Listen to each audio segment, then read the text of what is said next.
continuando en esta tarea didáctica con el maestro Giuliano, dándole una vuelta de rosca al tema de los bancos, vamos a dedicar este episodio 9 al tema del crédito bancario. Exacto.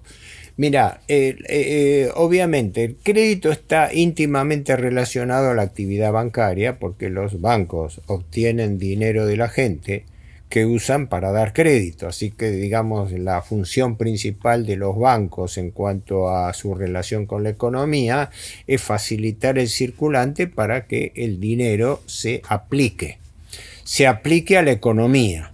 Ese sería el sentido, ¿no? Hay que aclarar bien esto porque cuando el dinero prestado no se aplica a la economía física o real, sino a la propia economía financiera, se produce una especie de círculo vicioso, ¿no? De causación circular, donde existe inversión financiera autónoma. Ejemplo, si vos el dinero, creo que hemos puesto ese ejemplo también, si vos el dinero que obtenés de un banco lo aplicás a un proyecto de inversión para construir y levantar una fábrica, una planta, un negocio, a darle crédito para el capital de trabajo o para la inversión de una empresa, lo estás aplicando a la economía.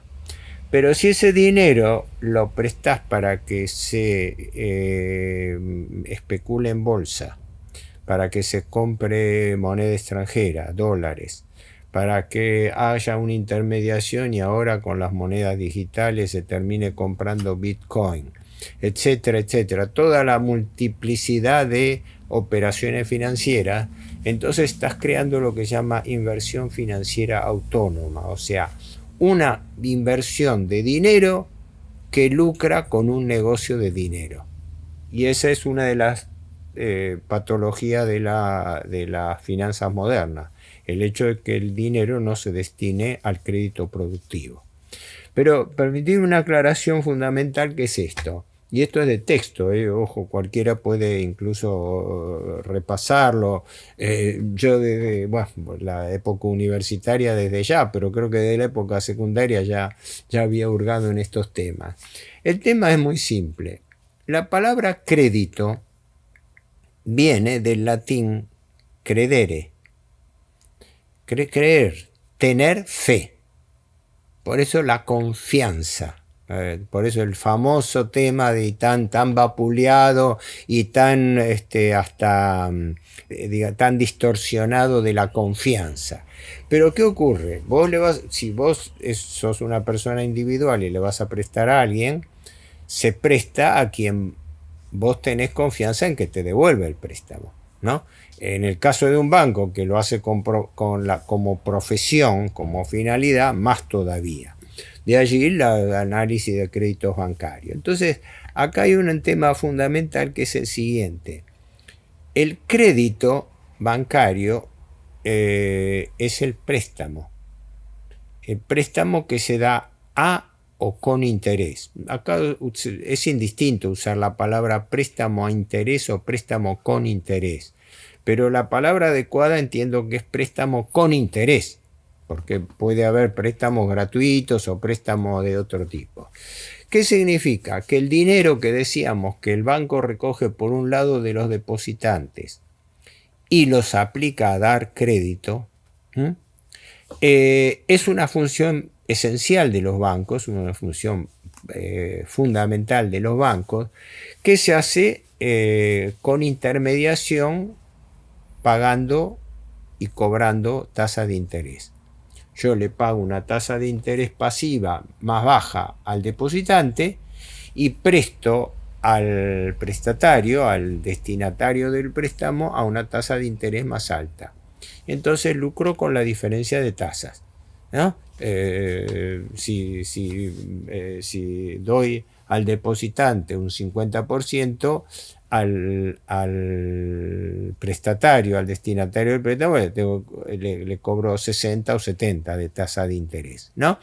Eso está dentro de lo que es el negocio bancario, es decir, intermediar en el dinero ganando un diferencial. ¿Por qué? Por tasa de interés. La tasa de interés se convierte así en el precio del alquiler del dinero. Precio del alquiler del dinero, porque el dinero no se vende, se alquila. Y el alquiler del interés del capital, el alquiler se llama interés, ¿no? En realidad la palabra estricta es usura. Creo que hemos hablado de eso, ¿no? El término estricto es usura. Cuando el interés es exorbitante o pasa a un nivel claro, lógico. No, desde el antiguo derecho romano, usura etimológicamente viene de usus, es el uso del capital prestado. No era mala palabra. Se transformó en mala palabra cuando los bancos, los cambistas, empezaron a extorsionar a sus deudores, a aprovecharse de la debilidad del deudor para poner tasas de interés mucho más altas. Entonces, desde ese momento, la usura se asoció a la tasa de interés excesiva. Claro.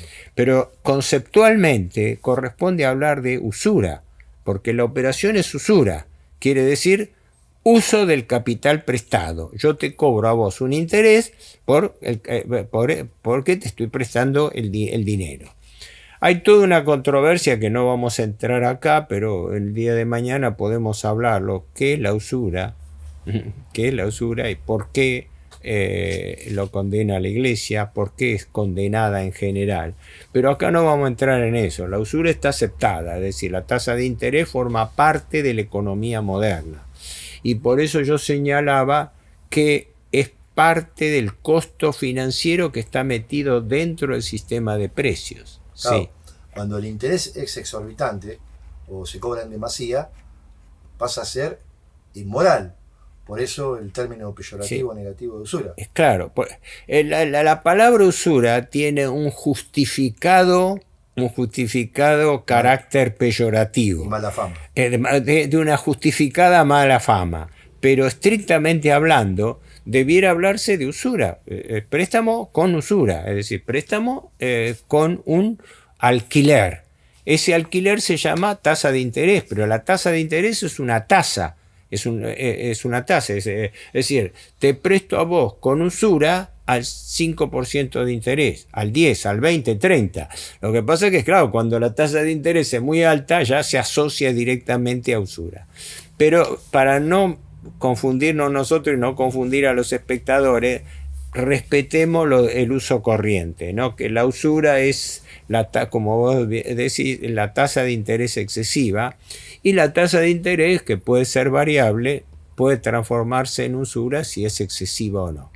Pero volvamos al tema crédito. Los bancos toman prestado de los depositantes, pagando una tasa de interés pasiva, y le prestan a clientes a una tasa de interés mayor.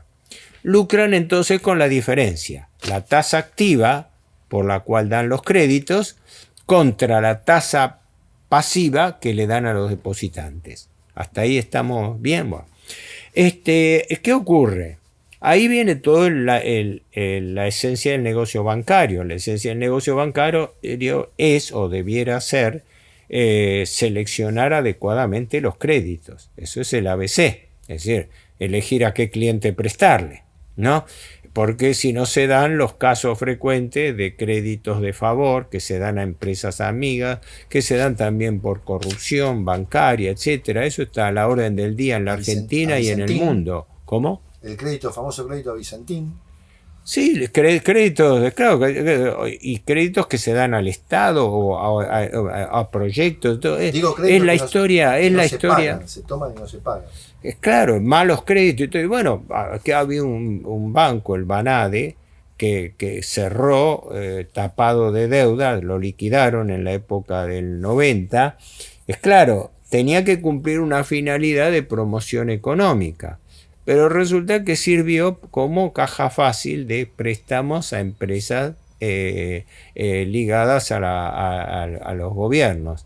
Y entonces empezó a acumularse una deuda impagable, entonces el banco ya no tuvo más fondos. Terminó siendo cerrado. ¿En qué año fue esto? Fue en la década del 90 de Menem, creo que fue, no sé si en el 93, 94... No sé, ahora no quiero macanear, puede ser que haya sido antes también, porque el Banade quedó en liquidación, y ya se disolvió, pero en su momento, cuando fue la primera presidencia de Perón, se creó el Banco de Crédito Industrial, que por lo que yo recogí y analicé, en esa época funcionaba bien, porque era un momento de apogeo de la posguerra argentina, donde muchos pequeños industriales llevaban sus proyectos y obtenían crédito barato apoyado por el Estado a través de los bancos, pero con nacionalización de depósitos, ¿no? Donde el dinero en definitiva no era de los bancos, sino que era del Estado, que es el famoso tema que hablábamos la vez pasada, de que los bancos, aparte de ser intermediarios, se apropian, es decir, usan con mayor o menor capacidad el dinero prestado por los depositantes. Ahora, todo eso va a morir, dijimos, al crédito, porque la esencia del banco es prestar a alguien el dinero. El negocio del banco está en el crédito, el negocio primario. Entonces, acá pasa lo siguiente. Ese dinero prestado tiene que tener una condición básica tan elemental y tan importante que a mí me llama la atención de que destaque como corresponde, que es la siguiente. Si vos vas a tomar un crédito, vos sos una empresa, sos un comerciante, vas a tomar un crédito y el banco te lo va a dar, lo que tiene que cuidar el que recibe un crédito, sea un individuo, una empresa o el Estado, es que la rentabilidad que vos vas a tener, la ganancia que vas a tener gracias a ese préstamo, sea mayor que la tasa de interés que pagás, ¿verdad? Vos haces un proyecto, que tenés una empresa, la querés ampliar para vender más y para tener. Haces tu proyecto de inversión, lo que se llama proyecto o evaluación de proyecto, eso te da una tasa de retorno. Y calculás, es decir, bueno, yo con esta inversión voy a tener una tasa de ganancia mía que voy a aumentar en un 12%. Entonces, si tomo un crédito al 6, 7, 8, 10%, está bien porque la tasa de ganancia mía va a ser superior a la tasa de interés que pago. Pero si la tasa de interés es más cara que la tasa de ganancia, no te conviene tomar un préstamo, que es lo que está ocurriendo en la Argentina. Por eso la crisis que la Argentina viene viviendo hace décadas, que las tasas de interés son muchísimo más altas que las tasas de ganancia de las empresas. Entonces, por eso es que ha aparecido el Estado para cubrir el faltante de lo que no se da a crédito privado. Entonces, lo natural en cualquier economía ordenada, organizada, desarrollada, es que la mayoría del crédito vaya a la actividad privada productiva. El Estado lo puede necesitar por ahí para una obra pública, para algo que tenga rentabilidad, pero no para emitir deuda pública para financiar al Tesoro, porque entonces aumenta la deuda pública con un crédito improductivo, que es el problema de la Argentina.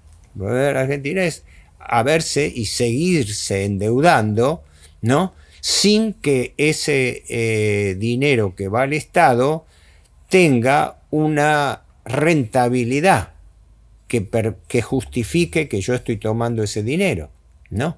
Eso es básico. Y uno ve que hay créditos, hay muchas líneas de créditos para bienes de consumo, de artículos suntuarios, como puede ser un televisor, un viaje, pero no para emprendimientos productivos.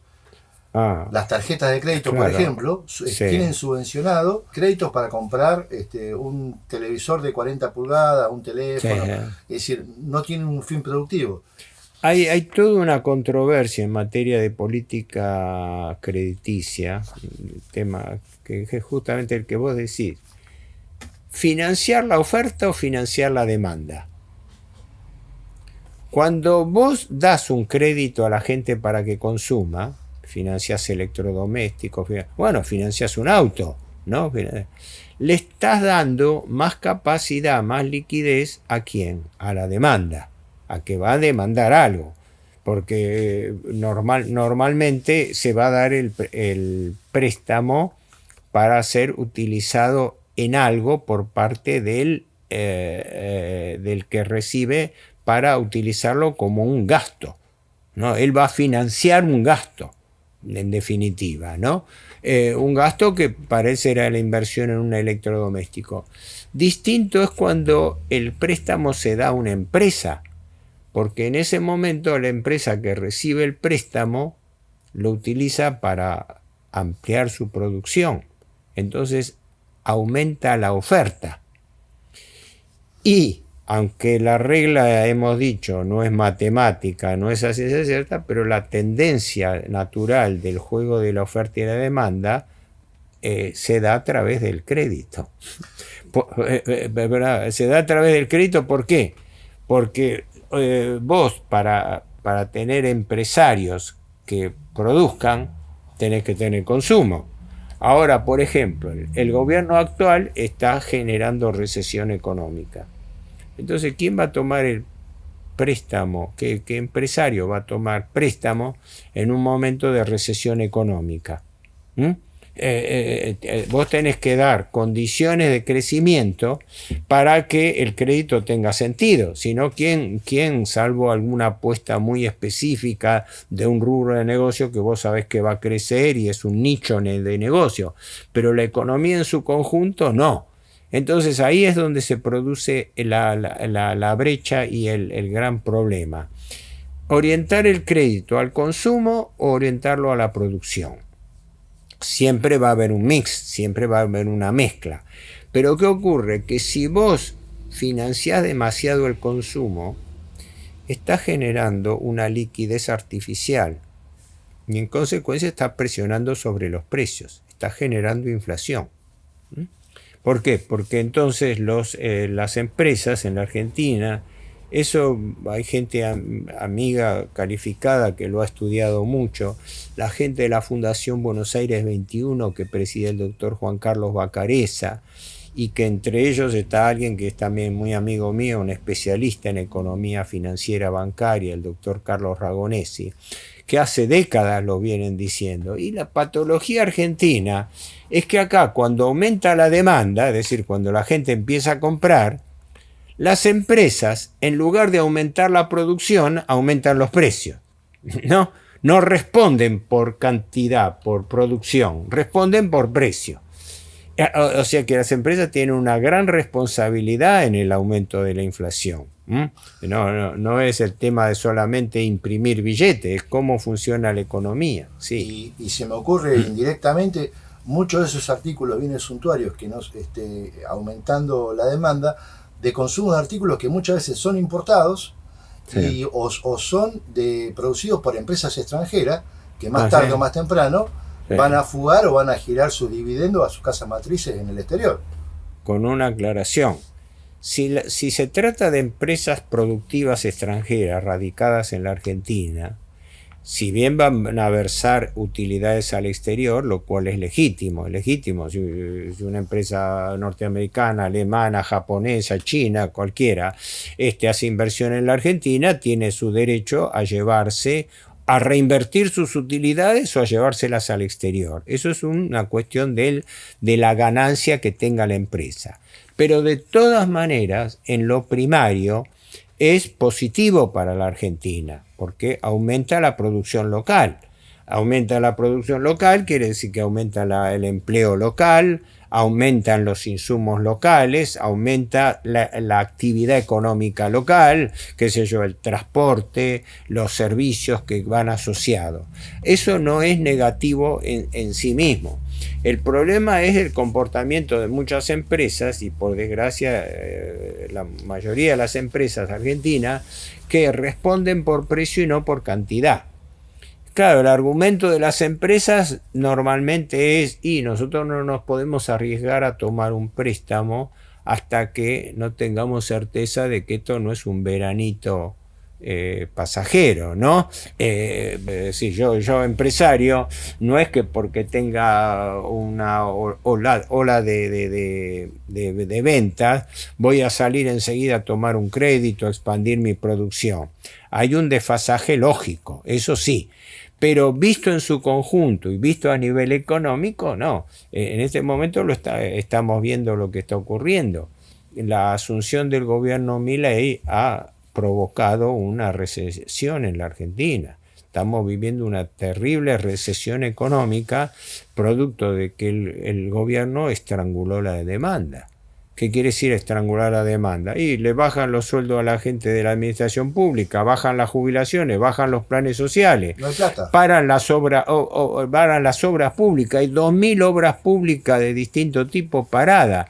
Claro, el presidente Milei se presenta muy suelto de cuerpo a decir, hemos hecho una hazaña, tenemos superávit fiscal. En efecto, en enero obtuvo 2 billones de pesos de superávit fiscal, una cosa inédita en la Argentina. Pero qué viveza, no le pagó a nadie. Así soy Gardel. No le pago a nadie, entonces tengo ganancia, ¿no? Que es, dicho en buen romance, lo que se jacta el gobierno y lo que todo el mundo le está diciendo, incluso desde propios economistas del establishment hasta el propio Fondo Monetario Internacional, que le dice con mucha diplomacia, sí, la política que usted sigue, señor Milei, está bien, pero fíjese en la sostenibilidad. ¿Qué quiere decir sostenibilidad? Si esto aguanta o no aguanta. Porque vos podés bicicletearle un mes un sueldo, 2 meses, 3 meses, después ya tenés todos los sindicatos en atención. Porque cada día que pasa se utiliza la inflación, es decir, el aumento de precios provocado por las empresas con las remarcaciones salvajes que han hecho, ¿no? Porque el esquema de que la emisión provoca inflación, creo que ya lo hemos hablado, no es lineal. No es que por el solo hecho de emitir dinero se produzca inflación, es decir, se produzca aumento de precios. No, se produce aumento de precios cuando la emisión monetaria no va con destino productivo, cuando no hay una correlación entre la emisión de dinero y el aumento de la actividad económica.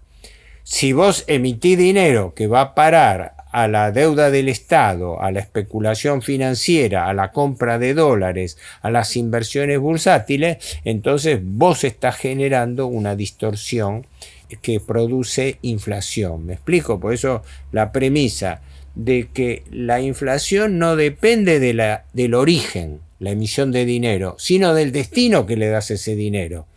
He repetido que hasta ahora, aunque ahora los valores están variando aceleradamente, estimo, aunque el valor es realmente móvil, ¿no?, que la Argentina está devengando pago de intereses por la deuda pública sumada del Tesoro Nacional y del Banco Central de aproximadamente 100.000 millones de pesos por día.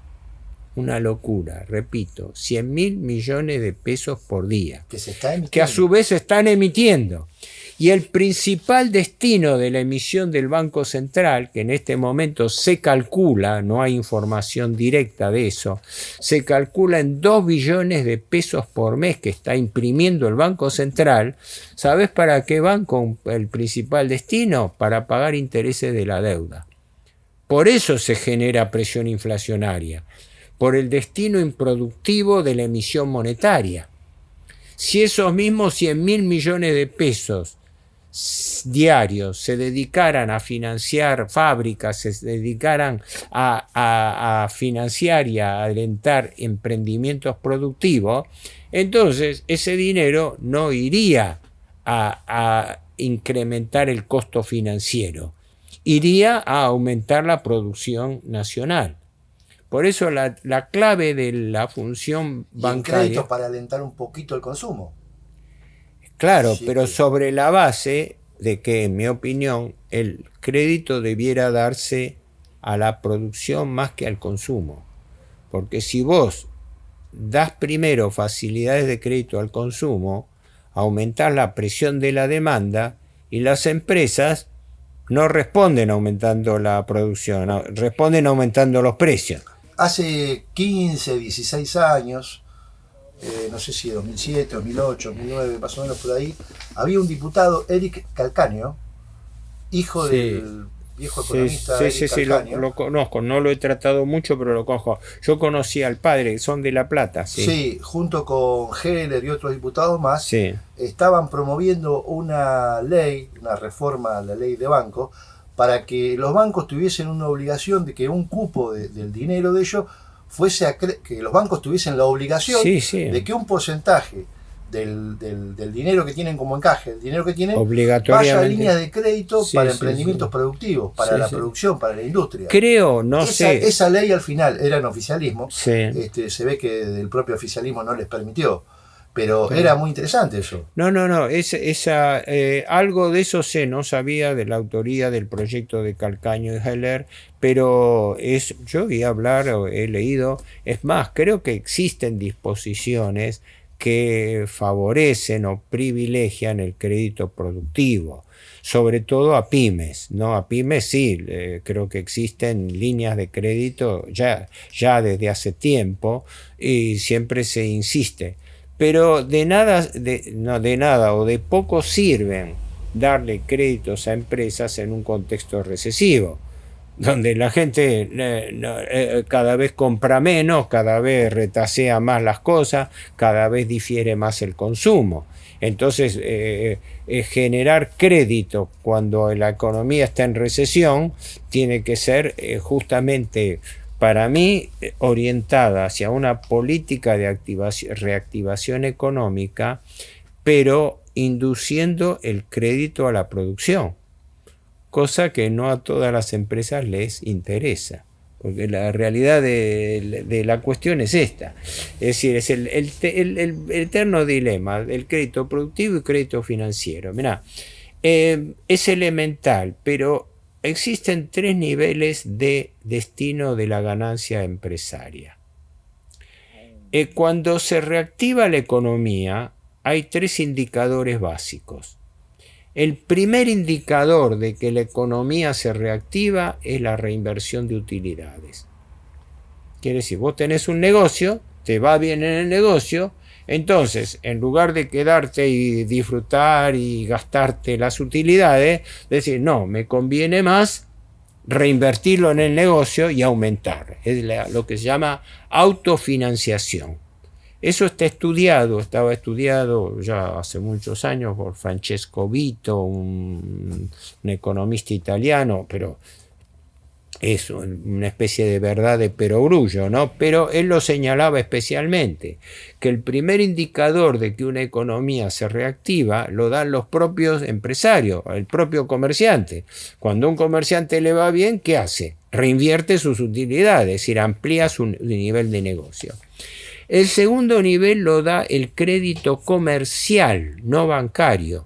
El crédito comercial quiere decir que tus proveedores te empiezan a facilitar las compras, te dan facilidades de compra, te dan plazos, etcétera, que no es crédito bancario, es crédito comercial, el crédito que tu proveedor te da a vos para que tengas, qué sé yo, tenés un negocio de electrodomésticos, entonces como el comerciante recibe esos electrodomésticos, pero no los vende todo junto, entonces necesita que el proveedor se lo financie.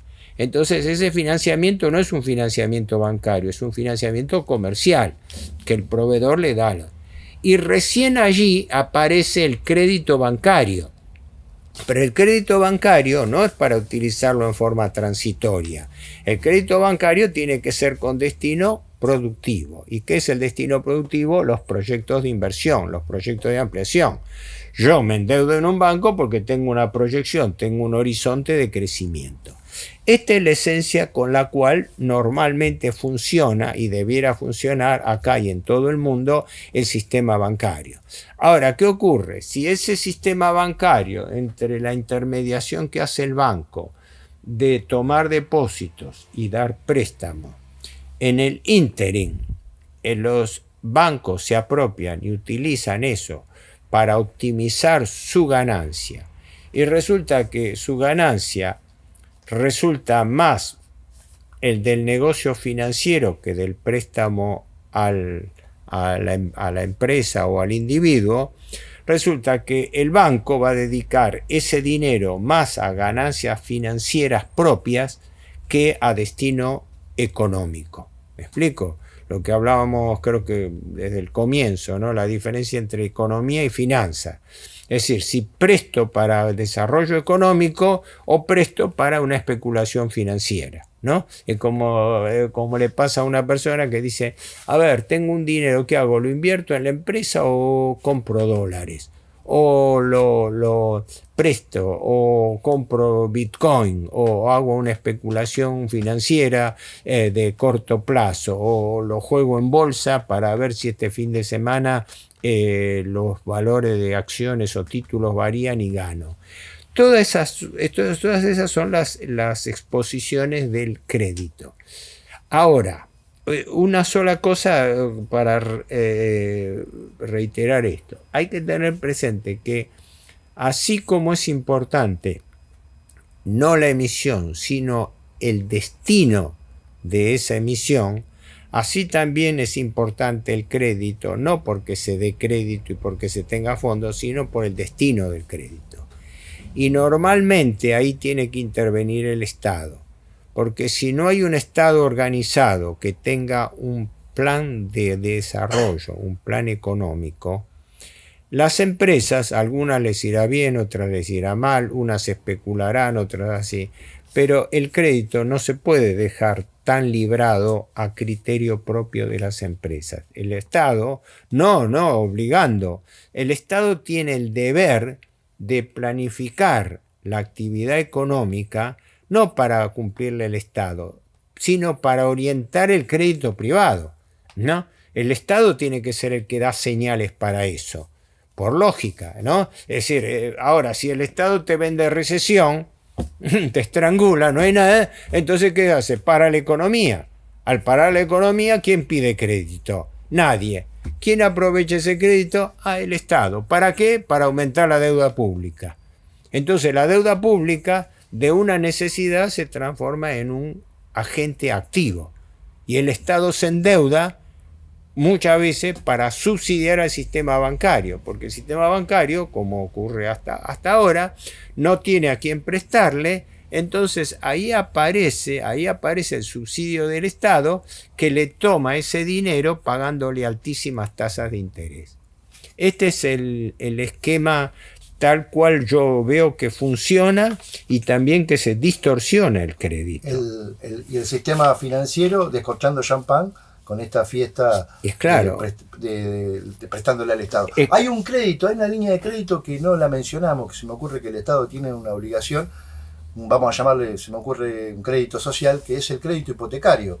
Hay centenares de miles de familias que son asalariados, que trabajan, padre y madre, y están alquilando, y están a la espera constantemente de la posibilidad de comprar un terreno, construir una casa, y necesitan de un crédito blando, vamos a llamar, o subsidiado por el Estado, para la construcción de una casa precaria, porque si no, de esa manera están obligados a vivir en la calle o a vivir alquilando de por vida.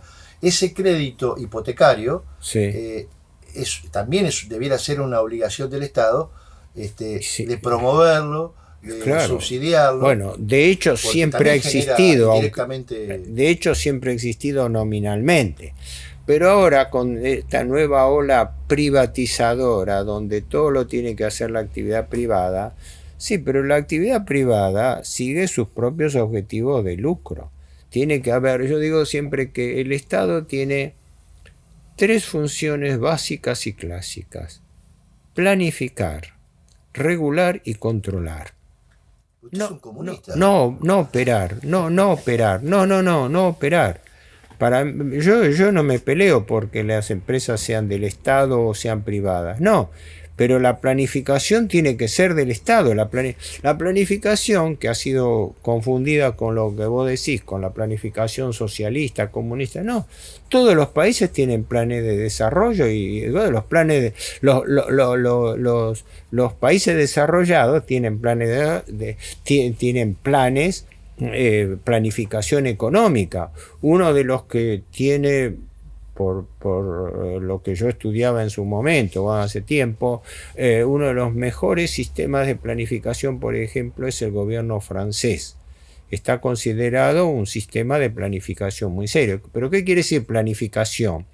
Planificación quiere decir que yo, Estado, me comprometo a tomar decisiones para favorecer determinadas áreas o actividades de la economía. Por ejemplo, acá la intervención del Estado, subsidio y todo está mal visto. Andá a preguntarle a Francia, a los agricultores franceses que son subsidiados por el Estado. Ahí está Macron atajándose, que se le viene todo encima. Los chalecos amarillos. Ahí no es mala palabra eso. Entonces, redondeando la idea, la clave es fundamentalmente el destino productivo del crédito. Y esa es la función que tienen que cumplir los bancos. Y en este momento esa función está distorsionada porque los bancos primordialmente, en lugar de prestar a la actividad productiva, prestan a la actividad financiera a través de la deuda pública del Estado. Y por ende se está esterilizando el dinero de la gente. Ahora hay medidas en cambio que no sabemos dónde van a terminar, pero de todas maneras hasta ahora no hemos visto los resultados de que eso se revierta. Y seguimos dentro del esquema de que la finanza está estrangulando la economía. Hasta acá no sé lo que Estupendo. Trate de... Héctor, le agradezco a usted, le agradezco a quienes nos siguen, que activen la campanita, que lo difundan, que nos ayuda mucho. Nos estamos viendo en el 10º episodio, que será el próximo, ¿sí? Ok, gracias, Santiago. Suerte.